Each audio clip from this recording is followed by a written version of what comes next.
బండి సంజయ్ కుమార్ అని వెంటనే అరెస్ట్ చేయాలి. బండి సంజయ్ కొడుకును రేవంత్ రెడ్డి వారి దాచి పెట్టుకున్నాడు. బండి సంజయ్ కొడుకును రేవంత్ రెడ్డి ముందుగా బండి సంజయ్ కొడుకును రేవంత్ రెడ్డి దాచి పెట్టుకుంటూ ఈ రోజు ఒక నేరస్తులు తప్పించే ప్రయత్నం చేస్తుండు. ఈ రోజు మిస్ మ్యాగీ ఏదైతే ఆరోపణలు చేసిండో తెలంగాణలో మిస్ వరల్డ్ కప్ వచ్చిన వాళ్ళందరూ వ్యభిచారం చూసినట్టుగా ఈ రోజు చూస్తుండ్రు. జై భారత్ మాత అంటారు. జై భారత్ మాత భారత్ మాత బిడ్డలను ఈ రోజు ఆగం చేసే పరిస్థితి. ఏ తప్పు చేయకుంటే ఈ రోజు కోర్టులు సరెండర్ చేయాలి. ఈ రోజు ప్రభుత్వం దగ్గరుండి బెయిలిపించే ప్రయత్నం చేస్తుంది. ప్రభుత్వం దగ్గర తప్పించే ప్రయత్నం చేస్తుంది. ఆ రోజు మిస్సింగ్ ల్యాండ్ ఏదైతే మరి ఇక్కడ మిల్లీ మ్యాగీ ఏదైతే మమ్మల్ని వ్యభిచారం చూసిందని లండన్ పోయి చెప్పిండ్రో అదే ప్రభుత్వం అదే ముఖ్యమంత్రి అసోంటి కేంద్ర మంత్రి అసోంటి ఈ రోజు ఐదవ రోజు వీళ్ళకు వాడిని అరెస్ట్ చేయడానికి చేతలైతలేదు. కానీ మమ్మల్ని అరెస్ట్ చేయడానికి చేతలైతుంది. మళ్ళీ పట్టుకోనికి చేతలైతుంది. ఈ రోజు ముఖ్యమంత్రి రేవంత్ రెడ్డి వారిని దాచిపెట్టిండు. ఆ రోజు స్టేజ్ మీద ఇద్దరు కలిసి మాట్లాడుకున్నారు. ప్రధానమంత్రి ముందే మాట్లాడుకున్నారు.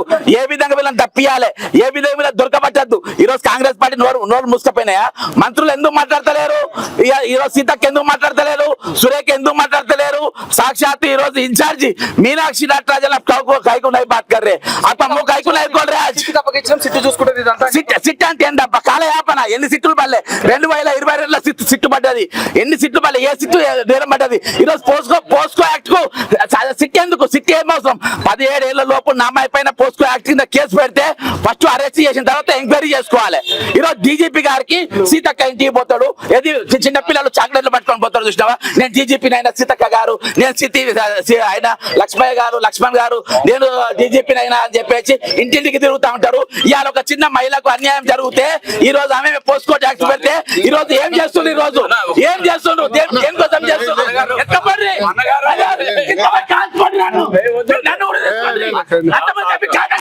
సో అది పరిస్థితి. సో ఆయన తరలించే ప్రయత్నం చేస్తా ఉన్నారు. ఆయన ప్రధానంగా అడుగుతున్న డిమాండ్ ఒకటే, ఏదైతే పోక్సో కేసు నమోదయ్యి కూడా దాదాపు 5 రోజులు అవుతా ఉంది, ఎందుకు ఇంకా అరెస్ట్ చేయలేదు, యాక్షన్ తీసుకోలేదు, ఇక్కడ రాజకీయ కుట్ర నడుస్తా ఉన్నట్టు కూడా ఆయన చెప్తున్న పరిస్థితులు మనం చూస్తా ఉన్నాం. సో ఆయన్ని తరలిస్తున్న పరిస్థితి కూడా మనం చూస్తా ఉన్నాం. ముఖ్యమంత్రి ఇంటి ముందు ఆయన నిరసనకి దిగిన పరిస్థితులు మనం చూస్తా ఉన్నాం. సో ఇది పరిస్థితి. సో ఆయన్ని తరలించే ప్రయత్నం చేస్తా ఉన్నారు పోలీసులు కూడా. సో ఎక్కడ ఏదైతే ఆయన ప్రధానంగా డిమాండ్ చేస్తున్న అంశం ఒకటే, పోక్సో కేసు నమోదయ్యి కూడా దాదాపు 5 రోజులు అవుతా ఉంది, ఎందుకు మీరు ఇంకా ల్యాగ్ చేస్తా ఉన్నారు దీన్ని అంటూ కూడా ఆయన చెప్తున్న పరిస్థితి కనపడతా ఉంది. సో కావాలని ఇక్కడ పొలిటికల్ ఇన్వాల్వ్మెంట్ అవుతున్నారు చాలా అని చెప్పేసి కూడా ఆయన డిమాండ్ చేస్తున్న పరిస్థితికి కనపడతా ఉంది. ఈ రోజు నేను ఇక్కడ దాకా వచ్చే పరిస్థితి తీసుకొచ్చిండ్రు, నేను ఇక్కడ దాకా వచ్చి మాట్లాడే పరిస్థితి తీసుకొచ్చిండ్రు. ఈ రోజు పోలీసు విఫలమైపోయింది. పోలీసులు నిరవైన నేరస్తులను పట్టుకోవడం విఫలమైపోయింది. వాళ్ళని తప్పించుకునే ప్రయత్నం చేస్తున్నారు. ఈ రోజు కంచె చేను మేస్తుంది తెలంగాణలో, కంచె చేను మేస్తా ఉంది. ఈ రోజు ఒక అబలకు మనం న్యాయం చేయలేకపోతే ఈ ప్రభుత్వం ఉంటేంది లేకుంటేంది, ఒక అబలకు న్యాయం చేయకుంటే రేవంత్ రెడ్డి గారు ముఖ్యమంత్రి ఉంటేంది లేకుంటేంది, ఓ అబలకు న్యాయం చేయకుంటే ఈ రోజు నేను మేరా భారత్ మహాన్ ఎందుకు అనాలి? ఈ రోజు జై భారత్ మాతకి జై అని ఎందుకు అనాలి? ఈ రోజు తెలుగు నోటీసులు ఇచ్చి పిలిచే అవకాశం ఉందా? అట్లా ఇవ్వచ్చా? నోటీసులు ఫస్ట్ అరెస్ట్ చేయాలి. వేరేనైతే ఫస్ట్ అరెస్ట్ చేస్తారు. దిక్కు సక్కి లేనైతే ఫస్ట్ ఎక్కపై ఎన్కౌంటర్ చేస్తారు. ఆయన విచారణకు పిలిచారు కదా, ఆయన ఆల్రెడీ విచారణకు పిలిచారు అంటున్నారు కదా, మరి దీనికి ఏం చెప్తారు సార్? ఈ రోజు బ్రదర్ విచారణ పేరుతో కాలయాపన. అసలు దీనికి సిట్ ఏం అవసరం అని చెప్తున్నా, సిట్ దేనికోసం అని చెప్తున్నా. 5 రోజులైనా కానీ ఈ రోజు తెలంగాణ పోలీసులు కానీ అరెస్ట్ చేయని చేతనైతే లేదా? ఈ రోజు ఎందుకు తప్పించే ప్రయత్నం చేస్తున్నా అని చెప్పిన. ఈ రోజు తెలంగాణలో మామూలు మహిళలకు ఈ రోజు ఇక్కడ రక్షణ లేదని చెప్తున్నా, బాలికలకు ఈరోజు రక్షణ లేదని చెప్తున్నా. కాబట్టి ఈ రోజు ముఖ్యమంత్రి రేవంత్ రెడ్డి గారి ఇంటనే ఆయన దాచిపెట్టుకున్నాడు. అది చూపించడానికైనా బాజాప్తా ఇప్పుడు చెప్పకుండా వచ్చినా ఈ రోజు అందుకన్నా బయటికి పిలిచిండ్రు. నిజంగా ఇంట్లో లేకుండా లోపల తీసుకపోమనండి, మీడియా తీసుకపోమని, ఇంట్లో మొత్తం తిప్పండి. అలా లేకుండా నేను ఆయన ముక్కు భూమి రాస్తా. కానీ ఈ రోజు పక్కా న్యూస్ బ్రదర్, నేను న్యూస్ ఉంటేనైనా పక్కా ఇన్ఫర్మేషన్ ఉంటేనైనా బయటకు వస్తా, లేకుండా నేను రాను. ఎందుకంటే ఈ రోజు ప్రభుత్వం దగ్గర ఉండి బెయిల్ అప్లికేషన్ పెట్టేదాకా దొరకలేదు. రేపు విచారణ అవుతా ఉంది. రేపు విచారణ అయిన తర్వాత అదే వైసీపీకి సంబంధించినటువంటి ఎంపీ రేపు ఆయన నిత్యానంద రెడ్డి ఎవరు ఆయన ఈ రోజు రేపు అడ్వకేట్ గా ఉన్నారు. బెయిల్ ఇప్పే చట్టాక ఎప్పటికైనా అరెస్ట్ చేయొద్దని ఒక పెద్ద పన్నాగం నడుస్తుంది. ఈ తెలంగాణలో 2 రకాల రాజ్యాంగాలు నిన్న కూడా చెప్పిన డీజీపీ ఆఫీస్ ముందు, పేదలకు ఒక న్యాయం, మామూలు వాళ్ళకు ఒక న్యాయం, వివిఐపీలకు ఒక న్యాయం, వివిఐపీ నేరస్తులకు ఒక న్యాయం. ఆ 2 రాజ్యాంగాలు ఈరోజు తెలంగాణలో అమలైతా ఉన్నది. ఈ రోజు 4 కోట్ల మంది తల దించుకోవాల్సిన పరిస్థితి వచ్చింది. 150 కోట్ల దేశ ప్రజలు ఈరోజు తల కిందికేసుకోవాల్సిన పరిస్థితి వచ్చింది. ఒక బిడ్డను ఈ రోజు అరెస్ట్ చేసినప్పుడు, బిడ్డను అన్యాయం జరిగినప్పుడు పోస్కో చట్టం పెట్టినప్పుడు ఈ రోజు వారు నిరూపించే ప్రయత్నం చేస్తున్నారు. ఈమె మేజర్ కాదు మైరన్ అని చూపించే సర్టిఫికేట్ తెచ్చే ప్రయత్నం చేస్తా ఉన్నారు. ఈ రోజు అక్కడ పేట్ బైర్బా సీఏ గారు అంటారంట ఈ టెస్ట్ చేయాలని అంటారంట. ఒక 50,000 రూపాయల కోసం బ్లాక్ మెయిల్ చేసిండ్రు, 5 కోట్ల రూపాయల కోసం బ్లాక్ మెయిల్ చేసే ప్రయత్నం చేసిండ్రు అని చెప్పేసి ఈ రోజు కంప్లైంట్ ఇస్తే దానిలో ఎఫ్ఐఆర్ చేస్తారు. ఈ రోజు ఎందుకు సార్ పరువు తీస్తున్నారు? ఈ రోజు చట్టం ఉరేం తీయరు కదా, నన్ను ఫస్ట్ అయితే అరెస్ట్ చేసి అది ఏందో చూపించాలి కదా. ఈ రోజు నేరస్తులకు భయం లేకుండా పోతుంది. అరే మేము ఏమన్నా చేయొచ్చు, బడాబాబులు ఏమన్నా చేయొచ్చు, అర్థమైందా? అయ్యలు కేంద్ర మంత్రులు ఎమ్మెల్యేలు అయితే ఎవరిని రేపులు చేయొచ్చు, మర్డర్లు చేయొచ్చు, ఏమన్నా చేయొచ్చు.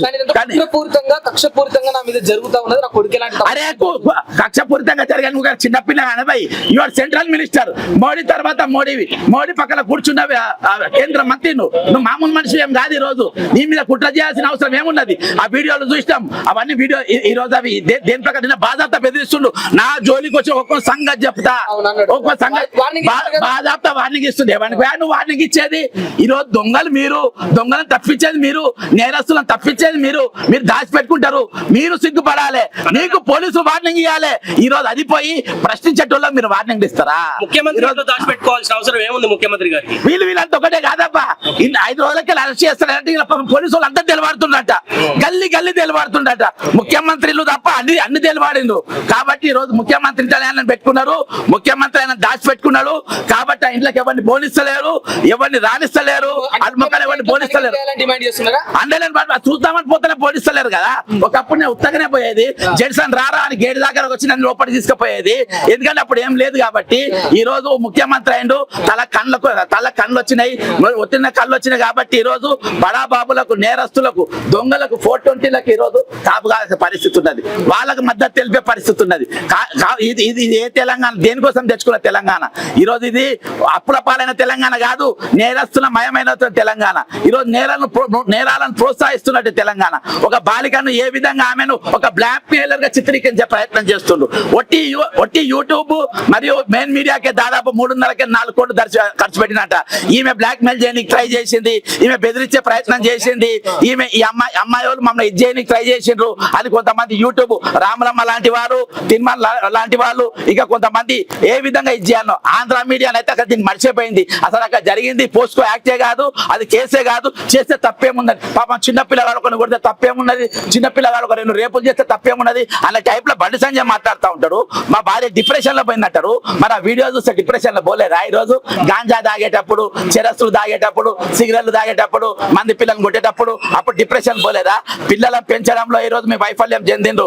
భగవంతుడు నమ్మి మనకి పిల్లల్ని ఇస్తారు. ఆ దేవుడు మనం నమ్మించిన పిల్లల్ని మనం ఏ విధంగా జాతున్నాం అనేది ఈ రోజు ఆలోచించుకోవాల్సిన అవసరం ఉంది. ఈ రోజు ఆ నమ్మకం లేకుండా ఈ రోజు పిల్లలను పెంచినావు. ఈ రోజు నీ పెంపకం వల్ల పిల్లలు తయారైపోయిండు. మొదటి తప్పు చేసినప్పుడే శిక్షిస్తే ఈ రోజు ఇయాల్టి వరకు ఇక్కడ దాకా వచ్చేది కాదు. ఈ రోజు నీవు ఆయన దాచిపెట్టిన కోట్ల రూపాయలు ఖర్చు పెట్టాల్సి వస్తుంది. ఎక్కడ కూడా కోట్ల రూపాయలు చెడిపోవడానికి బండి సంజయ్ 2000% బ్రదర్. మొదటి తప్పు చేసినప్పుడే చెంప మీద 2 కొడితే రెండోసారి తప్పు చేయరు. తప్పు మీద తప్పు చేసి, నేరాల మీద నేరాలు చేసి మనం ఎంతసేపు అన్నా మాట్లాడవచ్చు బ్రదర్. ప్రజాస్వామ్యం వాళ్ళకి మీరు బాసులు కాదు, వాళ్ళు మీకు జీతాలు ఇస్తలేరు. అర్థమైందా? వాళ్ళ చేత కాదు, నేరస్తులను పట్టుకొని చేత కాదు. నా సోటి బక్క పడ్డోని చేతగాను నేను తుపాకీ పట్టుకొని వచ్చినా, బాంబులు పట్టుకొచ్చినా, ఎత్తుకొచ్చి ఇక్కడ పడేయనికి నేనేం చేసినా? నేను ఏమైనా చేయగలుగుతానా? నాతోనేమైనా చేయగలుగుతానా? మీరు గట్టిగా 2 బుద్ధులు గుర్తే చచ్చిపోయాడు నేను. అర్థమైందా? నా మీద ఎందుకు బలప్రయోగం చేస్తారు? దొంగలను పట్టుకొని బలప్రయోగం చేయండి. దొంగలను పట్టుకొని మీకు జీతాలు ఇస్తున్నారు. దొంగలను పట్టుకొని ఈ రోజు ప్రజలు మిమ్మల్ని నమ్మిండ్రు. చెప్తున్నారు కదా, సిట్ దేనికి బ్రదర్? ఏ సిట్ పని చేసింది? ఎన్ని సిట్లు పడ్డాయి ఇయాటి వరకు? ఈ రోజు ఒక పోస్కో యాక్ట్ పెట్టిన తర్వాత దానికోసం సిట్ విచారంతో కాలయాపన చేయాలి. గుంజాలు పొద్దుగాల ఒకరిని పిలుస్తారు, సాయంత్రం ఒకరిని పిలుస్తారు, బేలు దొరికేదాకా పిలుస్తారు, బేలు వచ్చేదాకా పిలుస్తారు, నేరస్తు తప్పించుకేదాకా పిలుస్తారు. లాస్ట్ బేలు వస్తాయి, న్యాయం గెలిచింది అని అంటారు. మళ్ళా న్యాయం గెలిచింది. అర్థమైందా? ఈ రోజు మేరా మేరా భారత్ మహానాయ అని చెప్పి మళ్ళీ వాళ్ళే ఇస్తారు, భారత్ మాతకి జై అని వాళ్ళే ఇస్తారు. రాత్రి బాజాప్తా మన కరీంనగర్ ఒక ర్యాలీ తీసిండ్రు. ఈ రోజు ఒక దిక్కు కొడుకు నేరస్తులు అని చెప్పే ప్రయత్నం చేస్తా ఉంటే, ఇంకో దిక్కు వాళ్ళు ఈ రోజు నేరస్తులు అని చెప్పే నేరస్తులనే ప్రయత్నం చేస్తారు. పోలీసులు తరలిస్తున్న పరిస్థితి కనపడతా ఉంది. బండి సంజయ్ కొట్లాడుతున్నారు. సో అది బక్కా జర్సన్ గారిని తరలిస్తున్న పరిస్థితి మనకు కనపడతా ఉంది. ఎందుకంటే ఆయన డిమాండ్ చేస్తూ ఏదైతే ఒక పక్క బండి సంజయ్ నా కొడుకు ఎలాంటి తప్పు చేయలేదంటూ కూడా ఆయన చెప్తున్నప్పటికీ కూడా ఇక్కడ బక్కా జర్సన్ గారు దాదాపు 5 రోజులు అవుతా ఉంది. కనీసం ఈ కేసులో ఎవరు కూడా దీన్ని సీరియస్ గా తీసుకున్న పరిస్థితులు కనపడట్లేదు అంటూ కూడా ఒక పక్క బక్కా జర్సన్ గారు అడుగుతున్న పరిస్థితి. నిన్న డీజీపీ ఆఫీస్ ముందు కూడా ఆయన దీక్ష చేసిన పరిస్థితి సేమ్ ఇదే పరిస్థితి. 5 రోజులు అవుతున్నా కూడా ఎందుకు ఈ కేసులో ఎవరిని ఎందుకు అరెస్ట్ చేయట్లేదు అంటూ కూడా ఆయన డిమాండ్ చేస్తున్న పరిస్థితి మనం చూసాం. సో ఇది ప్రస్తుతం సో వాళ్ళని బక్కా జర్సన్ గారిని అరెస్ట్ చేసి తరలిస్తున్న పరిస్థితి కూడా మనం చూస్తున్నాం. ఇక్కడ నుంచి కూడా ఇమీడియట్ గా తరలించే ప్రయత్నం కూడా చేస్తా ఉన్నారు పోలీసులు కూడా.